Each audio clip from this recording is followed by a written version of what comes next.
about black holes, Calabi-Yau modularity.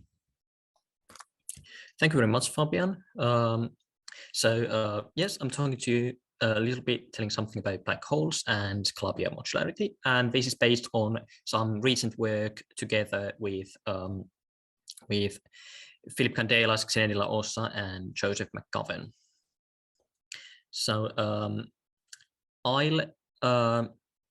I'm assuming that everyone knows at least a little bit of something about black holes, but maybe not so much about modularity. So I'm first reviewing some background about modularity with a relatively simple example of an elliptic curve, and then I explain how it relates to black holes. Then I come to the main point of the talk, which is presenting a new way of solving the attractor equations governing some number theoretically interesting supersymmetric black holes. And finally, if I have enough time, I will say something about microscopic or geometric interpretation of these black holes. But before that, let me briefly motivate why we want to use this somewhat obscure machinery of modular manifolds. So one of the main motivations is studying the microscopic entropy of black holes. So this is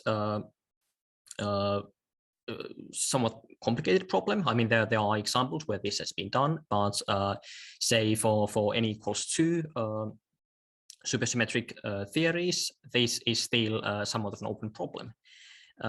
But it's been recently shown that there is a connection between black hole entropy and the modularity of Calabi-Yau manifolds. And this opens up a new interesting way of studying this question of microscopic entropy.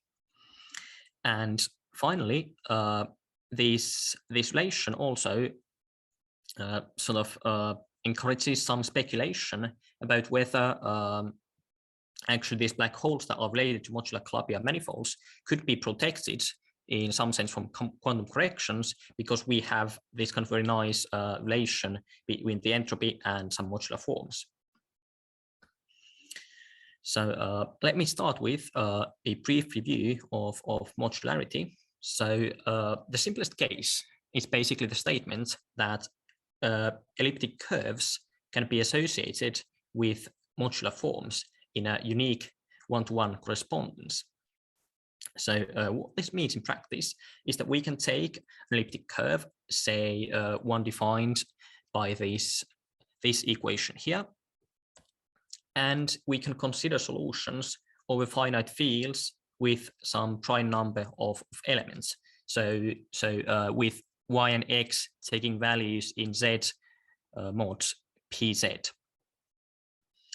And what we wish to do to find this corresponding modular form is to count the number of solutions, so the number of pairs y and x that solve this equation mod p, count the number of solutions for different values of p, and this is denoted by this number p of e, and then we package it these convenient constants a of p, which turn out to be the coefficients in the modular form.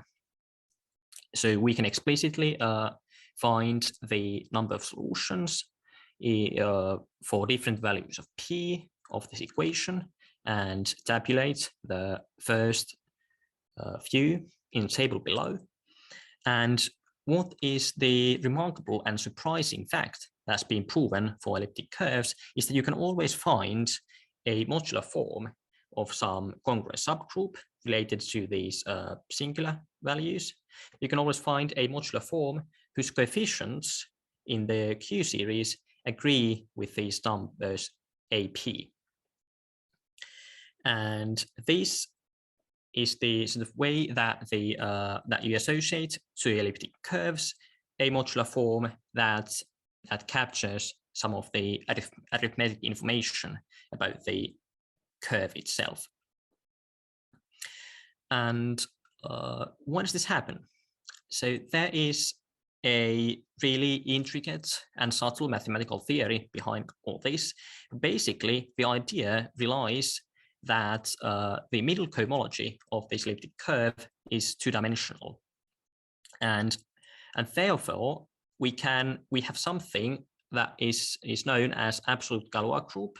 The definition doesn't really matter here, but we have a representation of some group on this space, and it's two-dimensional. And in this case, it can be shown that the of some eigenvalues associated with this representation are in one-to-one correspondence with modular form coefficients. And this is just an instance of, or we saw an instance of this just before with the example. And we can generalize this statement also to high-dimensional Calabi-Yau manifolds, which are sort of natural high-dimensional generalizations of elliptic curves, if we can find a suitable two-dimensional subspace of the middle cohomology. So if you can find sort of a part of the middle cohomology so that this representation of this Galois group factorizes and gives a two-dimensional representation. And in general, the Hodge diamond of Calabi-Yau threefolds looks like this. So we have in general 2 plus 2 times H12 dimensional middle cohomology. And so we immediately see that there is a simple case where we have two-dimensional middle cohomology, which is when H12 is equal to 0. And indeed, this has been proven rigorously by mathematicians that these Calabi-Yau manifolds are indeed modular. So we can associate to every such Calabi-Yau manifold a modular form. But in general, we need to find some two-dimensional subspace inside this H3 so that we get this kind of a nice two-dimensional representation, and then we can find a corresponding elliptic curve. Modular form. And this is where the black holes come in. So we will actually find that we can find such two-dimensional spaces, or they are in correspondence with black hole solutions in type 2 supergravity theories, where we compactify the n-dimensional theory on a Calabi-Yau manifold. So setup will be taking a 2A theory and compactifying it on Calabi-Yau X, Calabi-Yau manifold X, or equivalently, we can take type 2B theory and compactify it on the mirror manifold Y. And these both give equivalent n equals 2, t equals 4 supergravity theories, where we are then looking for black hole solutions. So we can think of these theories that the black holes are basically formed by some D branes. And in type 2A theory, these D branes are the even branes. So we have D6, D4, D2, D0 branes. And we can think of the charge as being in the even integral cohomology. Or then we can, in type 2B theory, these black holes are formed by the 3 branes. So you can think of the charges as being in the third cohomology. And apart from specifying the charge, we need to also specify the geometry of the internal manifold. And so there are scalar structure moduli and complex structure moduli that can also be parameterized by forms taking values in the even cohomology or in the third cohomology. So in particular, these complex structure modulus can be taken to be the canonical holomorphic 3 form of the Calabi-Yau manifold. And mainly in the type 2A case, we're interested in the scalar structure, and type 2B case, we're interested in the complex structure. And these are not independent for supersymmetric half BBS solutions. So say we consider the type 2B case, so then there is this equation that relates the charge form to this holomorphic 3 form. And so this basically can be thought of as given.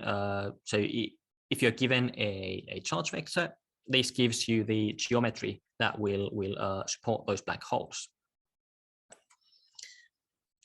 And so a special case of the solutions called attractor points are what's known as rank 2 attractor points. So this is a situation where we have two charges that correspond to the same geometry. So both two linearly independent charge vectors, and they both are supported by the same manifold. And this realized, I think, originally by Moore, that these have some number theoretically interesting properties. And in particular, what happens in these rank 2 attractor cases is that since these two vectors are by definition independent, they give an integral lattice inside the third cohomology. And it can be shown that this two-dimensional subspace spanned by these vectors actually gives you such a two-dimensional space that has a representation of this Galois group on it, and therefore we have an associated modular form corresponding these manifolds that allow these rank 2 attractor points. So this is what we want to do. We want to find such manifolds, and for that we need to solve these attractor equations. This is reiterating the equations in type 2b case or in type 2a case. And what we are looking for is accurate analytic solutions. So this sets us some constraints. So first of all, we can't, in this case, ignore the Instanton contributions, because we want to find something that's consistent with mirror symmetry. And otherwise, if we ignore the Instantons, then we won't find this relation to modular form that we are after. So we can't use these kind of solutions that were considered by Smakova or Madsen, Somch, and Witten. And also, we wish to actually see how these instantons and the charges enter this entropy formula, or the attractor points, and eventually entropy, how they enter those formulas explicitly. So for that reason, we can't use numerical methods that were used earlier by Denef, or in the sort of mirror story, what we are doing, and one of the motivations for this work was this kind of numerical evaluations by Candelas, De La Ossa, Elmi, and Van Straten earlier. So what we want to do is, instead of considering this type 2b picture, we'll actually go to type 2a picture, where the Kähler structure is parameterized by this form Mo. So basically this T is you can think of it as the complexified Kähler parameter. So we are now in actually this is the one parameter case for simplicity, where we have just one Kähler modulus, and it's this T. And then the other components of this form are given by a so-called prepotential F, which encodes some classical geometric data. So these YIJKs are related to the classical topological numbers of these Calabi-Yau manifolds. These sets are the projective coordinates on the Kähler structure moduli space. So the affine coordinate is given by the ratio. And then we have this critical part, which are the Instanton contributions. So here, these N's, they are Chromo-Witten invariants. So they count basically holomorphic curves on the Calabi-Yau manifold, or equivalently, they are related to the counting of rational curves on the manifold. And then this Q is a parameter that, in the regime that we are interested in, is an exponentially small parameter. So we can think of these as a series of small corrections. So as I said, we'll concentrate for simplicity on the one parameter case with one Calabi-Yau modulus, or in the mirror picture, one complex structure modulus. And so we further, for the purpose of this talk, let's consider a charge form that has these components, so two vanishing components. We can consider more complicated situations, but they'll be much more messy, and so this is one of the cases where we have actually quite compact, nice results. So how we're going to solve these attractor equations is that we substitute in to this equation, we substitute in this form of the charge vector, and then the form of the Mo that I showed you on the previous page. And then this basically gives an equation for the Calabi parameter T, because everyone the pre-potential depended on T. And what we do is that we can expand this T as a sort of we have the classical contribution, where this is just the solution where we are ignoring the instantons, and then we have a series of instanton corrections. So how this works is that this P takes values over the partitions of n, and these NPs are chrome-Witten invariants associated with those partitions, and these RPs are some rational functions labeled by these partitions. So for every partition, there is one rational function, and then we have these Q naughts that are exponentials of these classical solutions. And in the regime, sort of so-called large complex structure regime, these are some small corrections. So we can treat this problem essentially perturbatively. So substituting these attractor equations, we obtain a set of recurrence relations for these rational functions Rp. And there's loads of machinery that actually goes in this, but when the dust settles, we have some recurrence relations for these Rps, and we can solve them explicitly to find a solution for this coordinate T. And the solution takes this kind of form. So we have the classical solution essentially given by this beta, which depends on the Calabi-Yau topological numbers and the charges. And then we have a series of instanton corrections where this AP is some combinatorial coefficients. These NPs are again chrome-Witten invariants, and these Ks are some spherical K Bessel functions.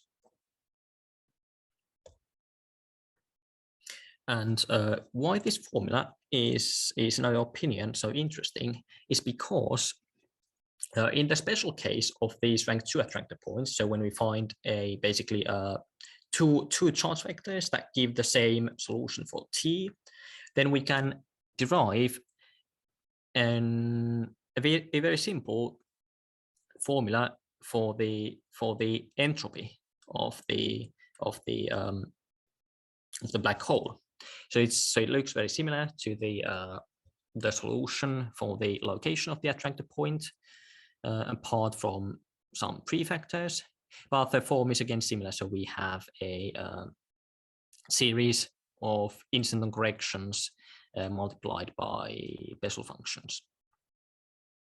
And so what's sort of the connection of this result to modularity is that earlier Candelas, de la Osa, Elmi, and van Straten had shown that at some known examples of rank 2 attractor points, this entropy actually takes so when we evaluate this formula explicitly, substitute in the values of beta and lambda that correspond to the rank 2 attractor points, we'll find, or they found, and we'll find for this formula as well, that the entropy is proportional up to some numerical prefactor is proportional to these lambdas, which are actually real parts of an L function, which are related. You have 5 minutes.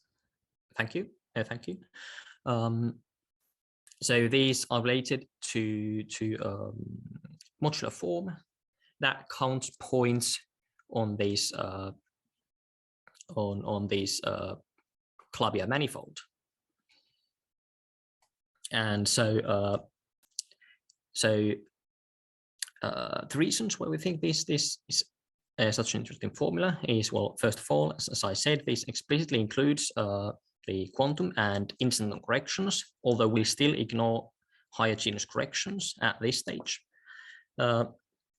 Then we have these Cron-Witten invariants which have sort of a natural interpretation as counting the two branes, as we can think of the two branes as wrapping some curves on the Calabi-Yau manifold, and so the number of those is given by these Cron-Witten invariants. And finally, this has a form that is reminiscent of the modular form asymptotics. So there should be maybe a modular form that asymptotes to this kind of form, as if you take a Rodemacher expansion of a modular form, then you would find a similar leading order term, and then there are corrections that are proportional to some Bessel functions. And in the cases of these black holes, these corrections also depend on these Instanton numbers. And then there is this interesting connection to these modular forms. So now, with the last few minutes, I'll say something about how we hope that these kind of hints of the microscopic contributions can actually be seen from the geometric point of view, or by considering the sort of the dual microscopic theories. So first sort of note that I want to make is that existence of this kind of a rank 2 attractor points, or a modular manifold, is not only related to these black holes in type 2a or type 2b theory, but it's also related to type 2b flux vacuum. And these have been studied by Carter, Nally, and Young. And then they have some F theory uplifts. And we have also the M theory solutions corresponding to these type 2a black holes. And these are all sorts of different facets of modularity somehow.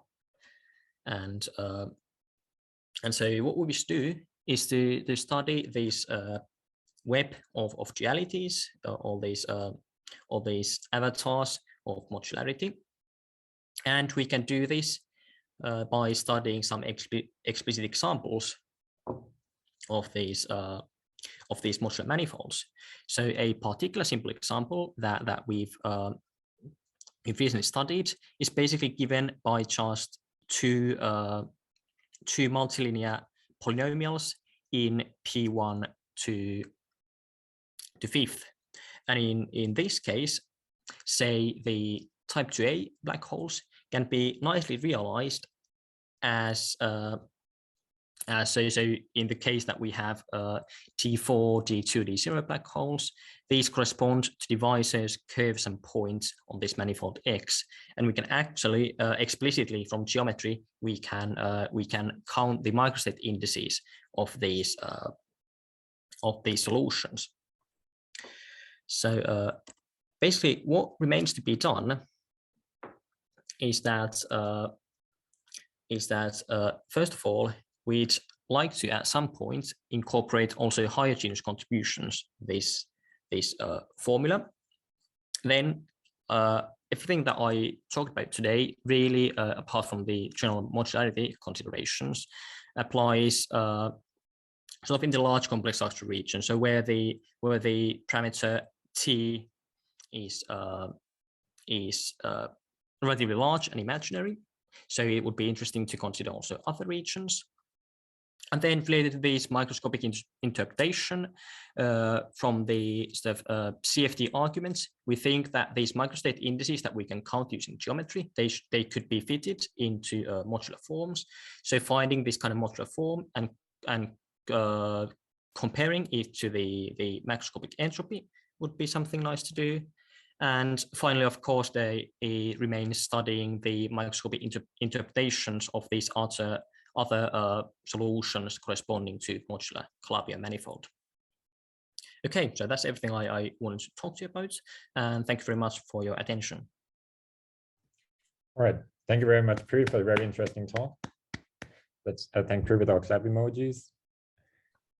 If you have any questions, please raise your hands, and then I'll call you in order. So while you think about this, I want to ask the first question. So Pyry, you said that this has been proven initially for rigid Calabi-Yau manifolds, so manifolds with h to 1 equals 0.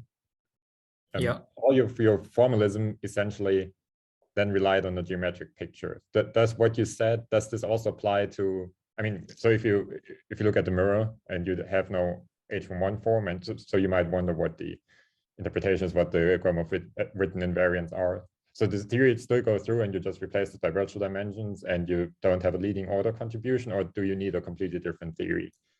I think we need a completely different theory. So there is this like these expansions, they have sort of they depend on the fact that we have these scalar modulus and that we can expand in terms of that. So yeah, for the rigid Calabi-Yau manifold, we would need something different, I guess. Okay, thank you very much. And there's a question by Richard Nally.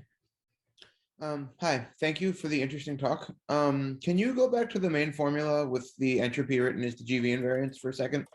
Yeah, sure. Okay, so I have a question about this formula. So upstairs you have it written as a sum of GV invariants and stuff, and downstairs you have it written as a ratio of L functions. Yeah. Now the L functions depend on the rational models of the Calabi-Yau. If I have two different ways of writing the same Calabi-Yau as projective polynomials that are in Q isomorphic, I'll get different modular forms and different L functions. Yes. So how does that jive with the expression in terms of GV invariance, which don't? That is actually a very interesting question that I haven't thought about. I mean, maybe I'm not sure, or maybe the answer is in this case that there is just one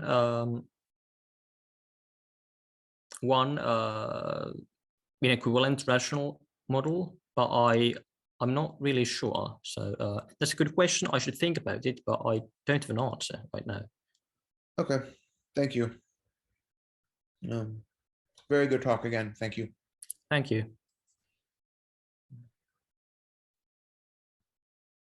Okay, another question by Yvonne. Hi, thanks. Just out of curiosity, how would you incorporate the higher genus instantons, and what do you expect? So, so here the key for these expansions was this form for the prepotential. Yeah. So and there is a natural generalization of this prepotential where one also includes the higher genus instantons. So basically you have additional higher genus contributions. So I would expect that basically we could use the same methods as we've used for sort of deriving these recurrence relations. We could use the same methods, and we could find something. It might be more complicated. It might not be like in terms of k-Bessel functions, but we could find a sort of formula that is in a form similar to this, but these k-Bessel functions would be replaced by something else, and then there would be terms that would also incorporate higher genus chrome-within invariants. Right. Okay. Thank you. Thanks. Right. In the interest of time, we need to move on. So thank you very much again for the very nice talk, Pyry. And, Thank you. yeah, we continue with Torsten. So if you could stop sharing. Yeah, let me stop sharing.